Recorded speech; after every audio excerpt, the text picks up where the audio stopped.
Zipper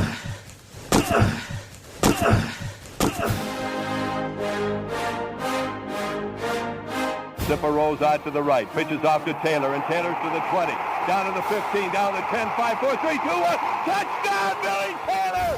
Touchdown, Billy Taylor! Billy Taylor scored a touchdown from 21 yards out. The crowd goes berserk. It was November 22nd, 1969.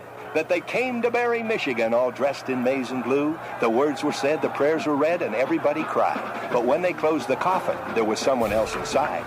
Oh, they came to Barry, Michigan, but Michigan wasn't dead. And when the game was over, it was someone else instead. 11 Michigan Wolverines put on the gloves of gray, and as the organ played the victors, they laid Woody Hayes away. Under center is Wangler at the 45. He goes back. He's looking for a receiver. He throws downfield to Carter.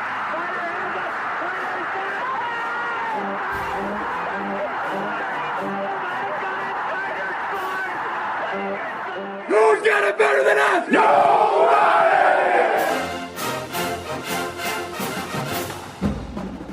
Welcome to the Michigan Man Podcast on Wolverine Sports Radio, a member of the V Sporto Network, and in partnership with SB Nation's Maize and Brew, for Wolverine fans from coast to coast. Go Blue, and welcome to our Indiana Visitors edition of the show. I'm your host, Mike Fitzpatrick. With us in just a minute or two will be the longtime radio play-by-play voice of Indiana football and basketball, Don Fischer. First, let's get it rolling with my view from Section 17. Once again, there isn't much negative to talk about in how we played on Saturday night up in Minneapolis. I was surprised at how well the Gophers ran the ball early in the game, but after we made some adjustments, their run game and the rest of their offense just went away. Our offense was methodical and balanced, both running and throwing the ball. It was another dominant performance against a team we should handle. We just have to keep getting better and stay healthy. This week, Indiana visits the Big House fresh off their bye week. It was time off the Hoosiers sorely needed. They have a lot of injuries on both sides of the ball and just don't have the quality of depth to overcome those issues. There are those that say this is a hot seat year for Coach Tom Allen. From 2018 to 2020, it looked as if he might have IU building a program that could be competitive, even in the Big Ten East. Between losing key players to the portal, injury problems, and so-so recruiting classes, the Hoosiers seem to be going in the wrong direction. Still, they are a Big Ten team, and they do have some decent starters on both sides of the ball. They deserve our full attention, and I think they'll get it.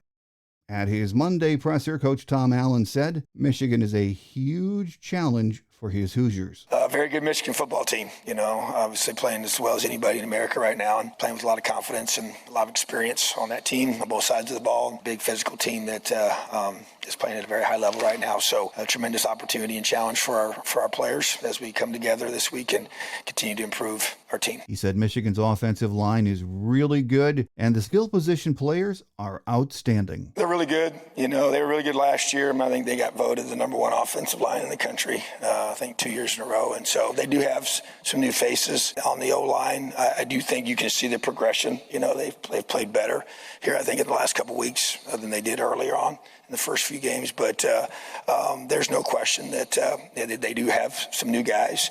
Obviously, they at their core positions of running back and quarterback, and they got a really talented tight end that's one of the best in the country and really good speed wide receiver. A couple of them that are really, really special. So I just think their O-line is playing at a high level right now, very dominant, physical, knocking people off the football and just really establishing, just kind of wearing people down, as the game progresses, So similar to what they've been in the past in regards to how they were last year. Coach Allen said job number one for his team will be to somehow slow this Michigan offense down. We just got to find a way to slow down this offense and give ourselves a chance. And they haven't turned the ball over very many times. And so that's something, obviously, takeaways are a really huge component of every game. And so that will continue to be for both sides of the ball without question this week.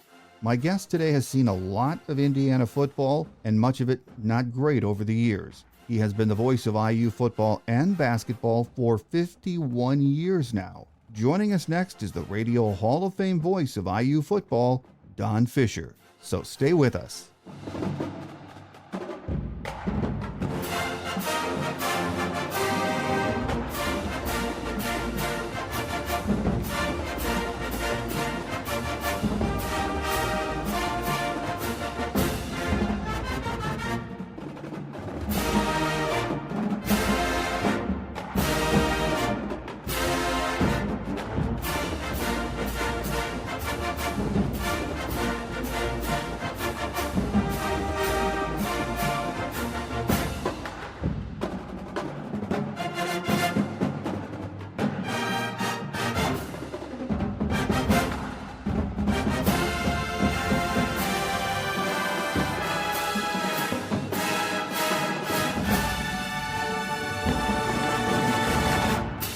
Joining us on the Visitors Edition of the show this week is the longtime radio play-by-play voice of Indiana football and basketball, Don Fischer. Great to have you back with us, Don. Thank you, Mike. I appreciate it. And Don, I believe this fall is your 51st year calling the action in the booth for both IU football and basketball, right? I'm glad you can count that high. Well, when I was thinking about that, you've seen so many great years of basketball there, especially the Bobby Knight era. But football success during those 51 years has been harder to come by, hasn't it? No, it has been. There's no question about it. The school just doesn't have much of a football tradition. In my tenure here, the greatest years were the Bill Mallory era, back in 1984 through 1996. Those seasons produced 6 bowl teams and some very tough physical football players for this university, and Bill Mallory was responsible for it. He was a terrific coach, a terrific person, a man that every player that ever played for him revered, and without question, that was the most fun time we've had at Indiana. We haven't had a lot of fun since then. We've had some teams that have gone to bowl games but barely have made it. We had a 7-5 team at the Insight Bowl back in 2006 or 7 rather, and we've had a couple bowl teams under Kevin Wilson and a couple bowl teams under Tom Allen. But it just hasn't. Indiana football just barely gets by. It seems like sometimes, and unfortunately, this is another one of those years. Last year, a 4-win season. The year before that, just 2 wins. That was all preceded by 2 really excellent seasons under Tom Allen, 8-4 in 2019, and then 2020. They, of course, went 6-2 in that COVID year, and just they played terrific football. But it fell apart the next year, and obviously it hasn't returned to the kind of hope that Indiana fans had held out for. You mentioned in 2020, the great year, the COVID year, the strange year for everyone, but Coach Allen was a Big Ten Coach of the Year, and things really looked up at that point, and the 2 years previous to that for Indiana football, but it's been tough sledding since then. Is he on the hot seat right now? Well, I would think that you would say that. There's no question about it. He's got to be on a bit of a hot seat. I don't think that he has a phenomenal buyout in his contract, which eliminated any chance of that happening last year, and I doubt that that would happen this year. But there's no question there's concern. And he's had to let go 2 coaches now mid-season. Last year, the offensive line coach was let go, and this year, the offensive coordinator was let go. And so there's a little bit of turmoil. There's no question about that. We'll just have to wait and see how this thing plays out. But there's little doubt that this football team, even though they started the season looking like a ball club that might turn things around, at this point it's back in chaos again because the offense hasn't been able to produce much during the last 2 or 3 ball games. And on the defensive side, they had a really tough go against Maryland this last ball game out prior to the bye week. So it's really kind of a negative situation that Indiana finds itself in. And then, of course, they've got to play the number 2 team in the country, in many people's minds, the number 1 team, and how well they're playing at Michigan. Well, as you mentioned, Walt Bell was let go as offensive coordinator a couple of weeks ago, replaced by Rod Carey. And yeah, never good to have that happen at this point in the season. And there's really, schematically, not a lot you can change right now, is there? No, there's not. And Rod Carey, who's taken over the offensive coordinator's role at his first press conference, said, we can't change the scheme. These kids have been taught this since fall practice began, and actually in the spring as well. So we're not changing the scheme. What we're going to try and do at this point is simplify things. And I guess the one thing that you could say, Walt Bell had a phenomenal volume of plays and things like that these kids had to learn. So maybe it was a little too complicated. Whatever the case may be, this is a football team right now that hopefully has an opportunity coming up on Saturday to show that things have changed, whether they win the football game or not. And most people think there's no chance of that happening. When you're a 34-point underdog, you're going to have to shock the world to come up with a victory. Well, this week offensively, under the new OC, we have Taven Jackson and Brendan Sorsby, who have seen the most action at quarterback for IU so far this year. Is Coach sticking with Taven Jackson right now? Well, I don't know that. And we certainly had a press conference on Monday, which talked about the fact that In that regard, nothing has changed. So I assume that Taven Jackson's the guy. But you just never know how things work out when you've had this kind of a change, especially when you're talking about two redshirt freshmen who battled out the entire fall and the first two games of the season for the number one spot. Taven Jackson won that after his performance against Louisville. That was prior to the Louisville ball game, and he played very well in the two games that they experimented with that quarterback position. And Brandon Sorsby did as well. He didn't play poorly. It was just that they felt like Taven had probably a little bit better go to him in that sense. And honestly, I don't think you could be in negative territory with either one of these kids. I think they're both very capable players. And that competition through the fall produced two games where they still hadn't made their decision, or at least at that point they had made the decision as far as who was going to be the starter. So right now I say that's up in the air as well, but my gut is that Taven Jackson will probably still get the role as the starting quarterback, and the only way he'll lose that spot is if he plays his way out of it. Well, I've been able to see bits and pieces of the Hoosiers this year, and both of the backs, Jalen Lucas and Christian Turner, who Michigan fans are familiar with, to me look really good. I mean, Jalen is 212 yards, Christian 177, but they've had tough time finding room, haven't they? They definitely have. The offensive line, and we've talked about this ad nauseum over the last 3 or 4 or 5 years now, the offensive line has just not opened holes for the run game, not consistently.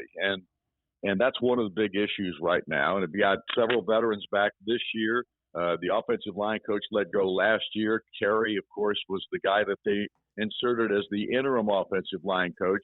Rod Carey's an interesting scenario here because Rod is a guy that played at Indiana back in the 1990s under Bill Mallory, had 3 really good years as starting center for IU, went on to have a coaching career, successful as an assistant, then as the head coach at Northern Illinois and Temple. He had 7 bowl teams in his 9 years of coaching those two schools. Became an analytics guy for Indiana the last couple of years, and of course was inserted now in a second position in 2 years, mid-season.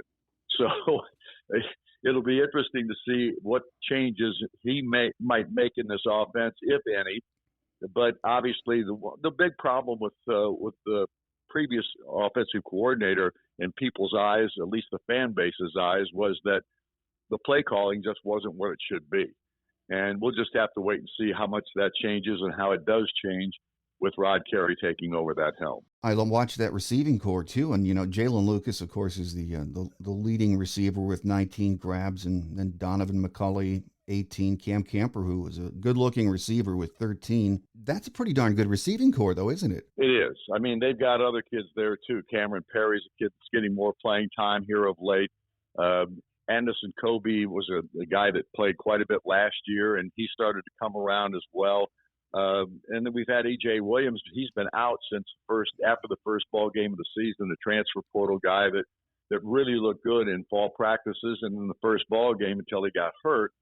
And they're hoping to get him back this week with the bye week and an opportunity to get some of these other players back. And Josh Henderson, who was probably the best inside runner that Indiana has, he hasn't played much after the second ball game of the season either because of an injury. So the bye week may have come at a good time to give Indiana a group of players, at least from a running back perspective and the wide receiving position. But the position at wide receiver, I think, going into fall was the strongest of any that they had on the team. And I think that's still the case. I do think the receivers are really good. And the quarterbacks, I think, are solid. They're just freshmen. They're redshirt freshmen. And either one of them that comes out and starts on Saturday against Michigan will have their hands full. The one thing I will say that Indiana's done a pretty good job of up to this point from an offensive line standpoint is they have been able to keep the quarterbacks pretty clean in regard to not giving up a lot of sacks and tackles for loss. So that's the one positive you could say about the offensive line. Well, over on that defensive side, they have a lot of new faces this year, Don. Some of them transfers that Coach Allen brought in through the portal. They're giving up 24 points a game. Who over on that defensive side that we can watch for Saturday has stood out to you? Well, Aaron Casey, the linebacker, he's a 6-year player at Indiana. He's gotten better every year he's played at IU. I think he's, without question, the leader of the defensive side of the football. At his linebacker spot, and Jacob Mangum-Farrar, transfer from Stanford, came in, and he won the other linebacking position. I think both those guys are solid. The defensive line has been improved, in my opinion, but it wasn't the defensive line that got them in trouble against Maryland. It was the defensive backfield, and they made too many mistakes in that ball game. They've got a lot of young guys out there. They're still learning to play together. And that's one of the big issues when you've got 7 basically new starters, and many of those guys from the transfer portal. It takes a while to get everybody ingrained in the right scenarios and to make sure they're playing as a unit. And I think right now that's been the biggest issue here in the last couple of ball games. They've got to settle down. They've got to understand their roles and just try to do their job and not everybody else's. I think that's a big key. Well, the big thing this week is the Hoosiers are coming off the bye week. They have a new offensive coordinator, and it's going to be interesting to see if they have, at least some new wrinkles for Michigan. And I'm sure the goal is always to win, but it's to get more competitive right now, isn't it? There's no question. I've been on a couple of radio shows this week already, and people say, well, what do you expect out of this matchup with Michigan? And I said, my hope is a moral victory. Right now, that's what Indiana's looking for. And obviously the players are going up there with the intent to win. I don't think there's any doubt about that. Tom Allen makes sure that these guys are in the right frame of mind in that regard. But at the same time, realistically speaking, this is an Indiana football team. If they can compete with Michigan, it'll set them up for the rest of the year from a confidence perspective, if nothing else. I agree. Last couple of years, maybe not the entire game, but Indiana's been pretty darn competitive the last 2 years, so we shall see. So final question before we let you get away, Don. I mean, we talked about at the top, you've been play-by-play voice for the Hoosiers for 51 years. When you look back on Michigan-Indiana games through those years on the gridiron, are there moments or games that stick out to you as great games? Well, there are a couple. The 1979 game with Indiana, having a chance to tie the ball game in the last seconds of the contest, getting it tied, and then losing it on the last play of the ball game with a John Wangler to Andre Carter pass for about 55 yards. That was the killer in that ball game. The 1987 game in Bloomington at Memorial Stadium, in which Bill Mowry and that particular regime of Indiana football won both the Ohio State game in Columbus that year and then beat Michigan and Bo Schembechler in that contest. So I'm going back a long way to pull out the real nuggets here of positives from an Indiana football Michigan perspective. Well, one of the things I remember about that 79 game, I'm sure you do too, is the play before the Anthony Carter touchdown was Stanley Edwards, the running back for Michigan, went down midfield and sort of fumbled, and the ball ended up in Coach Lee Corso's hands over on the sideline. He caught it. That's one thing that I'll always remember. Well, you and every Indiana fan that ever watched that football game knows exactly what happened there. Mr. Edwards knew that he had to get it. He had to stop the clock somehow, some way. Indiana had them stop it. Michigan had no timeouts left. If Indiana would have stopped them, that game would have ended up in a tie, which would have been a victory from Indiana's perspective. And Stanley Edwards had the smarts to throw it out of bounds, and the officials had the dumbness not to call it. Well, one that we will always remember as both IU fans and Michigan fans. So this Saturday we get to do it again on Fox on a big coast-to-coast game, noon kickoff in Ann Arbor. Here with us today has been the longtime radio play-by-play voice of IU football and basketball, Don Fischer. Don, always great to have you on the show, and we look forward to another visit. Thanks. I appreciate it, Mike.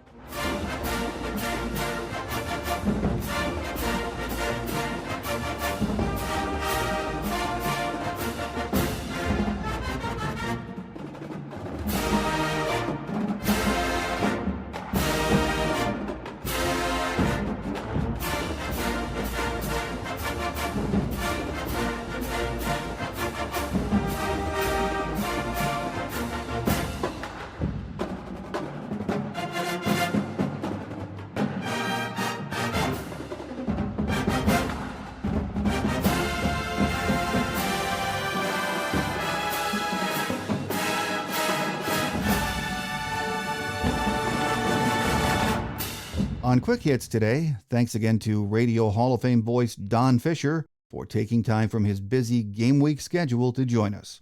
On Thursday's show, we'll have the latest injury news, the usual game day notes of interest, and a look at the weather for Saturday's noon kickoff on Fox. My guest will be Anthony Broom from the Wolverine on 3, so make sure you join us. That will do it for our Week 7 Visitors Edition. Thanks for tuning in, and make sure you tell your Wolverine family and friends about the show. I'm your host, Mike Fitzpatrick. Have a great Wolverine week, everyone. Until we meet again on Thursday, take care, and as always, go Blue. Thanks for joining us today on The Michigan Man, here on Wolverine Sports Radio, a member of the V-Sporto Network, and in partnership with SB Nation's Maize and Brew. Our listener lines are open 24/7 for your calls at 313-263-4842. That's 313-263-4842. Or email us at themichiganmanpodcast@yahoo.com. That's themichiganmanpodcast@yahoo.com. The Michigan Man Podcast is produced at the studios of Robin Lynn Productions, Allen Park, Michigan, and is not affiliated with the University of Michigan. Go Blue!